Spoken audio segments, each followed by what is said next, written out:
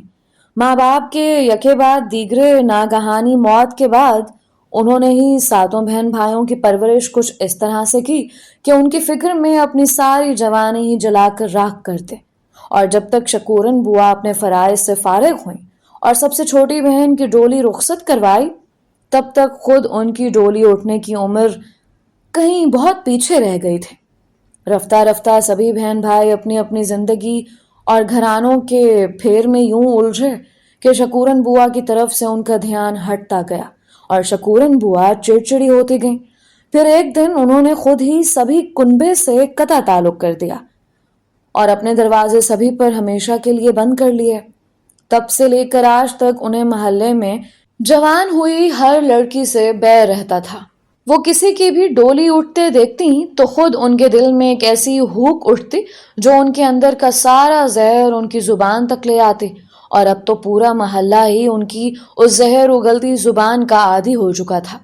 لیکن راجہ بالے اور دیگر دوستوں کو تو سب کچھ منظور تھا، لیکن وہ اپنے عادی کی چہیتی وجو آبی کے خلاف کچھ برداشت نہیں کر سکتے تھے، کیونکہ عادی جاتے ہوئے ان کی ذمہ داری ان سب دوستوں پر ڈال گیا تھا۔ لہٰذا وہ کیسے برداشت کر سکتے تھے کہ کوئی ان کی موجودگی میں وجو آپی کے پاکیزہ کردار پر کیچڑ اچھالنے کی کوشش بھی کرے۔ لیکن کہتے ہیں کہ ایسے معاملوں میں دیواروں کے بھی کان نکل آتے ہیں، اور کبھی کبھی ہلکی سی آواز میں کی گئی سرگوشی کسی دھماکے کی آواز سے بھی پہلے ان دیواروں میں سرایت کر کے دوسری طرف پہنچ جاتی ہے۔ کچھ ایسا ہی معاملہ وجو آپی اور طاہر بھائی کے بارے میں بھی ہو رہا تھا۔ رہی صحیح کسر اس ایک واقعے نے پوری کر دی۔ علاقے کا ایس ایچ او بازار میں گشت کر رہا تھا کہ اچانک اس کی نظر اکو اور اس کے دو دوستوں پر پڑ گئے۔ اکو کے خلاف باقاعدہ کوئی ایف آئی آر تو کسی نے درج نہیں کروائی تھی، اور طاہر بھائی نے خود ایس ایچ او کو سختی سے منع کر دیا تھا کہ وہ اس معاملے کو پولیس میں نہیں لے جانا چاہتے، لیکن پھر بھی ایس ایچ او نے سوچا کہ اکو کو بلا کر وہیں بازار میں ذرا سختی سے تنبیہ کر دی جائے تو بہتر ہے، کیونکہ وہ طاہر بھائی اور ان کے گھرانے کی شرافت سے اچھی طرح واقف تھا اور نہیں چاہتا تھا کہ اکو دوبارہ طاہر بھائی سے الجھے یا کوئی اور شرارت کرے۔ ایس ایچ او ملک ریشم خان نے زوردار آواز میں اکو کو پکارا۔ اکو اور اس کے دوستوں نے ایس ایچ او کو دیکھا تو جانے کیا سمجھے اور بے دگ گئے۔ ملک ریشم نے سپاہیوں کو حکم دیا کہ ان سب کو پکڑ کر حاضر کیا جائے۔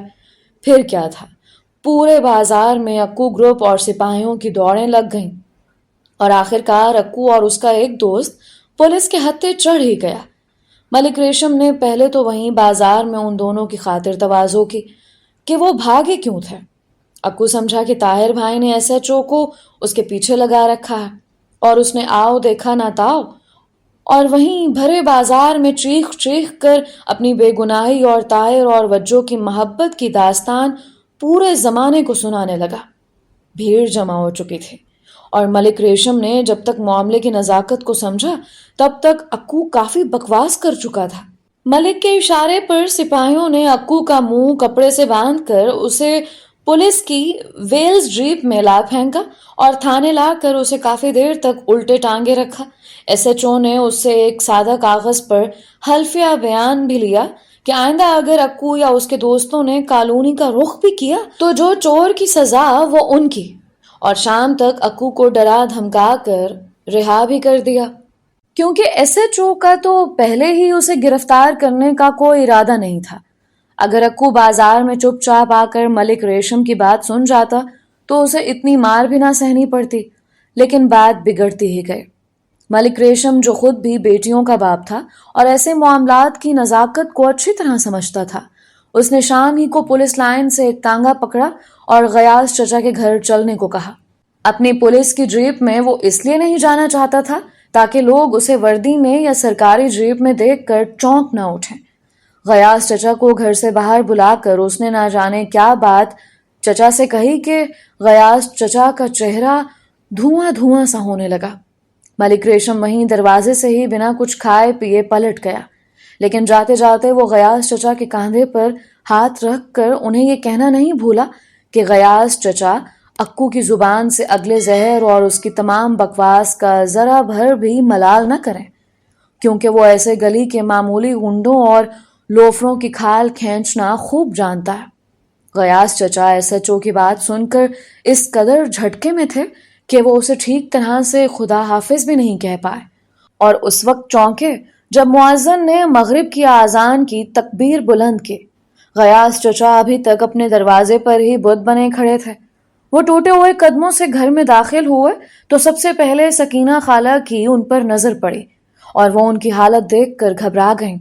غیاث چچا نے ان کے لائے ہوئے پانی کے گلاس کو پکڑنے کی بجائے ان سے پوچھا کہ وجیہہ کہاں ہے؟ اندر اپنے کمرے میں ہوگی، صبح کالج جانے کے لیے اپنا یونیفارم استری کر رہی ہے، سکینہ خالہ نے حیرت سے جواب دیا، کیونکہ انہیں غیاث چچا کے لہجے میں کچھ عجیب سی بے چینی محسوس ہو گئی تھی۔ غیاث چچا نے چند لمحے تک خلا میں گھورنے کے بعد سرد سی آواز میں اپنا فیصلہ سنا دیا۔ اب اس کی کوئی ضرورت نہیں، وجیہہ سے جا کر کہہ دو کہ وہ کل سے کالج نہیں جائے گی، میں نے اس کی پڑھائی ختم کروانے کا فیصلہ کر لیا ہے۔ سکینہ خالہ کے ہاتھوں سے کانچ کا گلاس زمین پر گرا اور چھناکے سے ٹوٹ گیا۔ پہلی جال سازی اور جینٹل مین کیڈٹ عباد۔ کچھ ہی دنوں میں ہیلن اور شیرل کی مدد سے میں رفتہ رفتہ انگریزی زبان اور انگریزی طور و اطوار میں شدھ بدھ حاصل کرنے لگا تھا۔ سارا دن میں شام کے 4 بجنے کا انتظار کرتا رہتا اور مقررہ وقت پر اب میں خود ہی بھاگتے ہوئے چرچ کے احاطے میں جا پہنچتا۔ میرے لیے اکیڈمی کے پچھلے حصے کے گیٹ پر گارڈز کو تاکید کر دی گئی تھی اور مجھے ایک کاغذی پاس بھی بنا کر دے دیا گیا تھا۔ واپسی پر البتہ چرچ کی انتظامیہ یا جمعہ مجھے لینے کے لیے آ جاتا اور میں شیرل سے رخصت ہو کر واپس ہاسٹل آ جاتا۔ ہیلن مجھے چرچ میں میری کلاس کے مضامین کی ٹیوشن دیتی اور شیرل مجھے کبھی چرچ یا کانوینٹ کے احاطے میں اور کبھی اپنے گھر پہ جینٹل مین کیڈٹ بننے کی تربیت دیتی۔ شیرل کے گھر پہ میری اس کے ابا سے بھی ملاقات ہو جاتی تھی۔ ان کا نام ولسن تھا اور شیرل کی طرح بھی انہیں سر یا ولسن سر کہہ کر پکارتا تھا۔ وہ بھاری بدن کے ایک فربا اندام شخص تھے، لیکن سر پہ ہیٹ جمائے، منہ میں پائپ دبائے، بڑے گیلس والی پینٹ پہن کر جب وہ اپنے لکڑی کے برآمدے میں بیٹھے اپنی آرام کرسی پر جھولتے تو مجھے بالکل ایک بڑے بچے کی طرح دکھائی دیتے تھے۔ انہیں ڈاکٹر نے زیادہ میٹھا کھانے سے منع کیا ہوا تھا، لیکن وہ شیرل سے چھپ کر اور کبھی کبھار میری مدد سے بھی کچھ نہ کچھ اپنی پسند کا میٹھا حلق سے اتار ہی لیتے تھے۔ مجھے دیکھتے ہی وہ دور سے ہی فوجی انداز میں سیلیوٹ کرتے اور چلا کر شیرل کو مطلع کر دیتے کہ ہے شیرل، تمہارا جینٹل مین کیڈٹ عباد آیا ہے، اب ہم سب مل کر خوب ہنگامہ کریں گے۔ اور پھر واقعی خوب ہنگامہ ہوتا۔ شیرل انہیں میٹھا کھانے سے روکتی رہ جاتی اور وہ بڑے مزے سے کبھی ریفریجریٹر سے اور کبھی باورچی خانے سے کسی نہ کسی ڈبے سے کچھ نہ کچھ نکال کر منہ چلاتے رہتے۔ ہفتے کی شام ہیلن بھی اس ہنگامے میں شریک ہو جاتی، کیونکہ اتوار کے روز چرچ سروس تک اس کی چھٹی ہوتی تھی۔ سر ولسن شیرل کے قابو میں تو کم ہی آتے، لیکن ہیلن کے سامنے ان کی ایک نہ چلتی تھی۔ وہ تو باقاعدہ انہیں ڈانٹ ڈپٹ کر اپنی بات منواتی تھی۔ شیرل نے مجھے تمام لباس ٹھیک طرح سے پہننے اور ان کے تمام آداب کے طور طریقے بھی سکھا دیے، اور اب تو میں خود ہی ٹائی بھی باندھ لیتا تھا۔ ہمارے یونیفارم میں ہیٹ کہیں بھی شامل نہیں تھا، لیکن ولسن سر نے مجھے یکے بعد دیگرے اپنے سارے اقسام کے ہیٹ اور ان کے پہننے کے طریقے بھی سکھا دیے۔ میں جب بھی کوئی نیا لباس پہن کر باہر آتا تو وہ جھٹ سے اپنے کوڈاک کیمرے سے میری ایک تصویر بنا لیتے۔ اب مجھے میس میں بھی فیصل یا اسفر کی مدد کی ضرورت نہیں پڑتی تھی، اور میں بڑے اعتماد سے باقی سب کیڈٹس کی طرح چھری کانٹے اور لکڑی کی سٹکس کی مدد سے نوڈلز، اسٹیک اور دیگر کھانے کھا سکتا تھا۔ شیرل نے مجھے رفتہ رفتہ مختلف تعداد کے کورس کے کھانوں یعنی ڈنر وغیرہ کے آداب کے بارے میں بتا دیا، اور ہر کھانے اور ہر تقریب کے لحاظ سے لباس کی مناسبت اور رنگوں کے امتزاج کے بارے میں بھی سکھایا تھا کہ کب اور کس موقع پر کون سا انگریزی لباس اور کون سا رنگ جچے گا۔ کبھی کبھی تو میں ان انگریزی طور اتوار سے سخت اکتا جاتا اور ہیلن اور شیرل کے سامنے انگریزوں کو خوب کوستا کہ وہ بھی ہماری طرح سارا دن ایک ہی شلوار کرتے میں کیوں نہیں گزار سکتے تھے۔ اکیڈمی میں ہمیں صرف جمعے کی نماز کے وقت ہی جناح کیپ اور کرتا پاجامہ پہننے کا موقع ملتا تھا، ورنہ سارا دن ہم اسی طرح کے اوٹ پٹانگ لباسوں میں ٹنگے رہتے جو گئے انگریزوں کی دین تھے۔ مجھے رفتہ رفتہ اکیڈمی میں کچھ سکون آنے ہی لگا تھا کہ ایک دن اچانک ڈاکیے نے آ کر گیٹ پر حسب معمول اپنی سائیکل کی گھنٹی زور سے بجائی اور میرا نام پکارا۔ میں نے چونک کر اس کے ہاتھ میں پکڑے خط کی جانب دیکھا، کیونکہ گھر میں سے صرف ابا خط لکھتے تھے اور ان کا خط ابھی 2 دن پہلے ہی تو آیا تھا، جس میں انہوں نے 4 سطروں میں مجھے اپنی پڑھائی پر دھیان دینے اور اپنی صحت کا خیال رکھنے کو کہا تھا۔ ویسے بھی ابا کے خط بہت مختصر ہوتے تھے اور سبھی کا مضمون تقریباً ایک جیسا ہی ہوتا تھا۔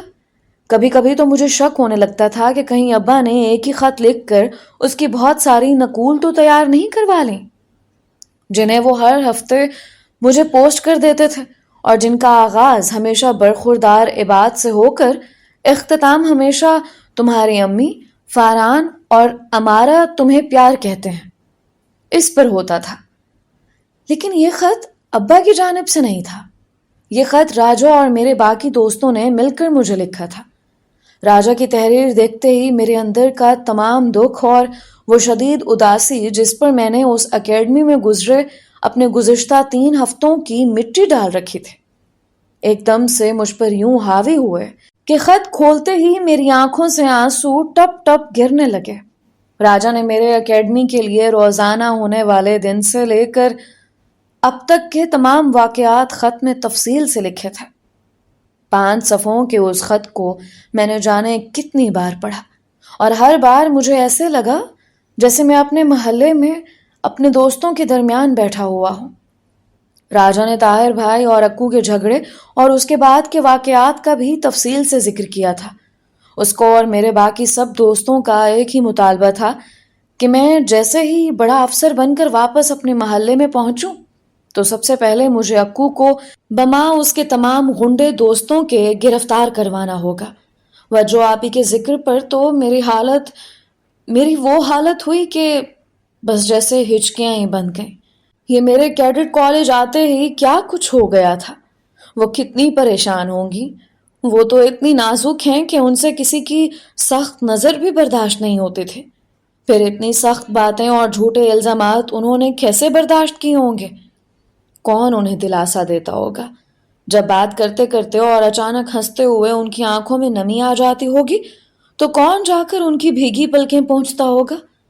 ایسے جانے کتنے ہی سوال میرے ذہن میں یوں گردش کرنے لگے کہ شام سے پہلے ہی مجھے کپ کپی ستارے ہو گئے، اور جب پہلی پریپ کے وقت پریفیکٹ نے آ کر میرا ماتھا چھو کر دیکھا تو الٹے پاؤں بھاگا اور چند ہی لمحوں میں مجھے اکیڈمی کے چھوٹے سے ہسپتال پہنچا دیا گیا۔ کچھ ہی دیر میں ایک ڈاکٹر نما شخص کانوں سے آلہ لگائے نمودار ہوا۔ میرے ذہن میں ابھی تک ڈاکٹر کا خاکہ طاہر بھائی سے ملتا جلتا تھا، کلین شیو، صاف ستھری پینٹ شرٹ، سلیقے سے بال بنے ہوئے اور کپڑوں سے اٹھتے مخصوص پرفیوم کی خوشبو۔ لیکن یہ تو سر اجاڑ منہ پہاڑ ٹائپ کا کوئی ڈاکٹر تھا جو دیکھنے میں یوں لگتا تھا جیسے ابھی سیدھا سو کر بستر سے اٹھا ہے۔ بعد میں پتہ چلا کہ اس کی انہی خصوصیات کی وجہ سے کیڈٹس نے اس کا نام ڈاکٹر نو رکھ چھوڑا ہے، کیونکہ وہ ہر اس بات کو نو کر دیتا تھا جس کی فرمائش کیڈٹ کرتے تھے۔ اس نے میرے دل کی دھڑکن سنی اور پھر جلدی سے کہا، نو، ہی از پرفیکٹلی آل رائٹ۔ پھر میری طرف مڑ کر کہا، تم بالکل ٹھیک ہو، میں یہ گولیاں دے رہا ہوں، صبح تک ریس کے گھوڑے کی طرح دوڑتے پھرو گے۔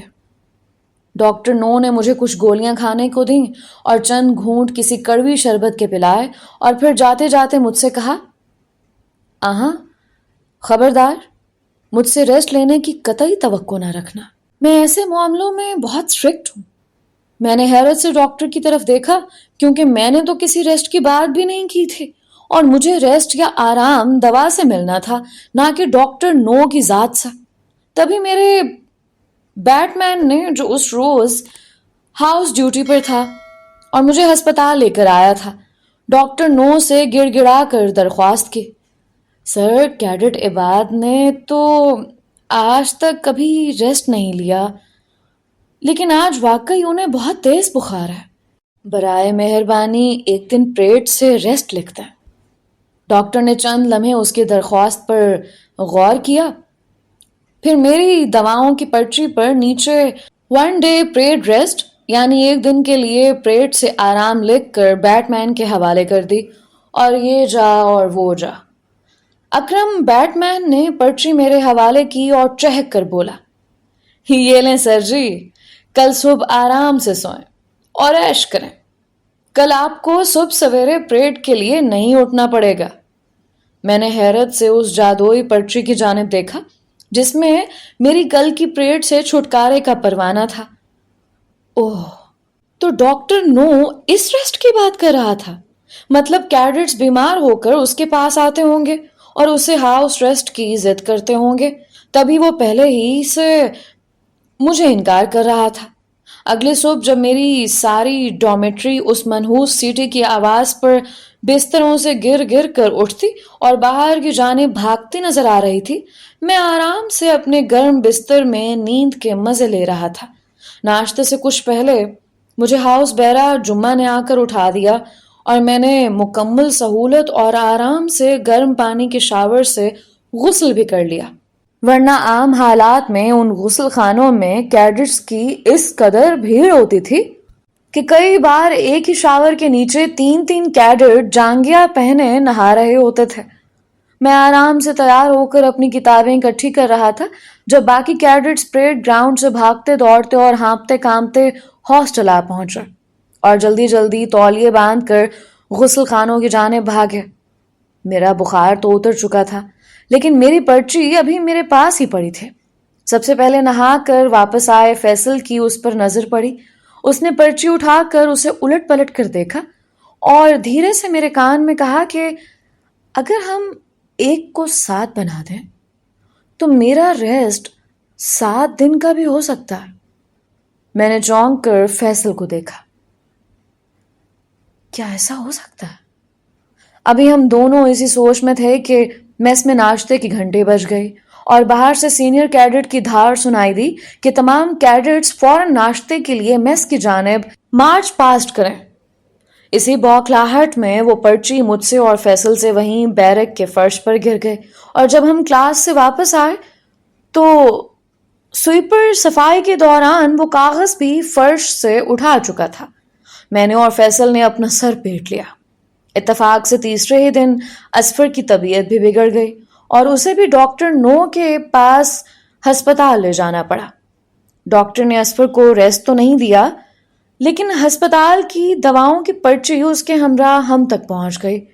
اکیڈمی کا دستور یہ تھا کہ جن کیڈٹس کو ڈاکٹر ریسٹ دیا کرتا تھا ان کے نام کے آگے سینئر کیڈٹ آن ریسٹ لکھ کر آرام کے دن لکھ دیتا تھا۔ یہ سب کاغذ کی ایک شیٹ پر تحریر ہوتا تھا جسے پریڈ سٹیٹمنٹ کہا جاتا تھا۔ جس کیڈٹ کو ڈاکٹر نے جتنے دن کے لیے پریڈ ریسٹ یا کلاس ریسٹ یا گیمز ریسٹ دیا ہوتا تھا وہ اپنی پرچی اپنے پریفیکٹ کو دے دیتا، جو رات کی گنتی کے وقت اسے سینئر کیڈٹ آفیسر کے پاس لے جا کر اور اسے دکھا کر اس کا اندراج پریڈ سٹیٹمنٹ میں کروا لیتا تھا۔ یوں اگلے دن صبح پریڈ کے دوران پی او اس کی غیر حاضری نہیں لگاتا تھا اور اس کیڈٹ کو سک لیو یعنی بیماری کی رخصت پر شمار کیا جاتا تھا۔ فیصل کا منصوبہ کچھ اور ہی تھا۔ ہم سر شام ہی پہلی پریپ کے دوران ڈاکٹر نو کی لکھائی کو غور سے دیکھ دیکھ کر اس کی مشق کی پریکٹس کرتے رہے۔ اصفر رات کے کھانے تک ہماری منتیں کرتا رہا کہ ہم ایسی غلطی نہ کریں۔ اگر ڈاکٹر نو کی تحریر سے ہماری تحریر مل نہیں پائی تو ہم دونوں کا تو پتہ نہیں، لیکن ہاؤس ماسٹر اصفر کو زندہ نہیں چھوڑے گا۔ لیکن فیصل کا کہنا تھا کہ 7ویں کے کیڈٹس پر کسی کا شک بھی نہیں جائے گا، اس لیے یہ جوا کھیل لینے میں کوئی حرج نہیں۔ رات کے کھانے کے بعد ہم تینوں انٹرٹینمنٹ روم کے بجائے واپس اپنی ڈارمیٹری میں آ گئے اور آخری بار ہم نے ڈاکٹر نو کی تحریر کی مشق کی۔ ڈاکٹر نو کے دستخط بہت آسان تھے، لیکن میں اس کے انگریزی میں لکھے الفاظ کو نقل نہیں کر پا رہا تھا، جبکہ فیصل لفظ تو لکھ لیتا، لیکن دستخط کرتے وقت اس کا ہاتھ بہک جاتا تھا۔ لہٰذا طے یہ پایا کہ آرام یعنی ریسٹ کرنے کے دن فیصل لکھے گا اور میں نیچے ڈاکٹر کے دستخط کر دوں گا۔ ہم نے آخری بار بسم اللہ پڑھی اور اسی نیلی روشنائی والے پین سے فیصل نے 3 دن کے لیے پریڈ سے آرام کا جملہ انگریزی میں پرچی پر لکھ دیا۔ کچھ فرق تو آیا تحریر میں، لیکن یہ بہت زیادہ غور سے دیکھنے کے بعد ہی دکھائی پڑتا تھا۔ اب میں نے دل ہی دل میں چند صورتیں پڑھی اور اسی پین سے نیچے ڈاکٹر نو جیسے دستخط بنا دیے۔ کچھ دیر تک ہم تینوں دم سادھے اسی پرچی کو دیکھتے رہے جس پر ابھی تک ہماری تحریر کی روشنائی خشک نہیں ہوئی تھی۔ فیصل نے اگلے 10 منٹ تک ہر طرح سے الٹا سیدھا دور اور نزدیک سے اس پرچی کو پکڑ کر دیکھا اور بالآخر فیصلہ دے دیا کہ ہماری اس جال سازی کو شاید خود ڈاکٹر نو بھی نہ پکڑ پائے۔ اصفر کا ابھی تک برا حال تھا اور خوف کے مارے اسے واقعی بخار سے چڑھنے لگا تھا۔ ہم دونوں نے کسی نہ کسی طرح دلاسا دے کر رات کی گنتی کے وقت تک اس کے حواس بحال رکھے، اور نائٹ فالن کے وقت جب سینئر کیڈٹ نے ہر جماعت کے پریفیکٹ کو سب بیمار کیڈٹس کی سک رپورٹ لانے کے لیے کہا تو فیصل نے تقریباً دھکا دے کر اصفر کو پریفیکٹ کی جانب دھکیل دیا، ورنہ وہ تو خوف کے مارے اپنی جگہ جمع ہوا کھڑا تھا۔ پریفیکٹ نے ڈانٹ کر اسے پوچھا، کیا ہے؟ اصفر نے جلدی سے تھوک اپنے حلق سے نگلا اور ہاتھ میں پکڑی اپنی پرچی پریفیکٹ کی جانب بڑھا دی۔ پریفیکٹ نے اصفر کی پرچی کھولی اور اسے پڑھنا شروع کر دیا۔ ہم سب کے دل یوں دھڑک رہے تھے جیسے ابھی اچھل کر حلق سے باہر آ گریں گے۔ پریفیکٹ نے نظریں اٹھا کر اصفر کو دیکھا۔ اصفر کا رنگ مزید پیلا ہو گیا اور وہ لڑکھڑا کر تقریباً گرنے کو ہی تھا کہ پریفیکٹ نے پرچی باقی پرچیوں کے ساتھ نتھی کی اور پریڈ کرتے ہوئے سینئر کیڈٹ کی جانب اپنی کلاس کی گنتی جمع کروانے چلا گیا۔ سینئر کیڈٹ آفیسر نے سرسری طور پر تمام پرچیوں کا جائزہ لیا اور اصفر کا نام پریڈ سٹیٹمنٹ میں 3 دن کے لیے پریڈ آرام یعنی کہ 3 days ریسٹ فرام پریڈ میں لکھ کر رجسٹر بند کر دیا۔ میرے اور فیصل کے منہ سے ایک زوردار خوشی کا نعرہ نکلتے نکلتے رہ گیا اور اصفر کی جان میں بھی جان آئی۔ اوپر ڈارمیٹری میں پہنچتے ہی ہم تینوں نے بے اختیار ایک دوسرے کو گلے لگا لیا اور اپنی اس پہلی جال سازی کی کامیابی پر دل کھول کر ایک دوسرے کو داد اور مبارکباد دی۔ اگلے 3 دن تک اصفر مزے سے صبح سوتا رہا اور میں اور فیصل اسے سوتا دیکھ کر ہی خوش ہوتے رہے۔ اصل میں یہ ہمارا وہ انتقام تھا جو ہم سب جونیئر کیڈٹ اس سٹی سے لینا چاہتے تھے، جو منہ اندھیرے ہمیں زبردستی جگانے کے لیے بجائے جاتی تھی۔ ہم سب ہی کو اس سٹی سے اور یوں سحری کے وقت جگائے جانے سے شدید نفرت تھی، لیکن ہم سبھی بے بس تھے۔ مجھے اور فیصل کو اب کم از کم یہ اطمینان ضرور تھا کہ اب ہمارے پاس اس بے بسی کے توڑ کے لیے ایک ہتھیار موجود تھا، اور ہم تینوں نے فیصلہ کر لیا تھا کہ اس ہتھیار کو باری باری استعمال کریں گے۔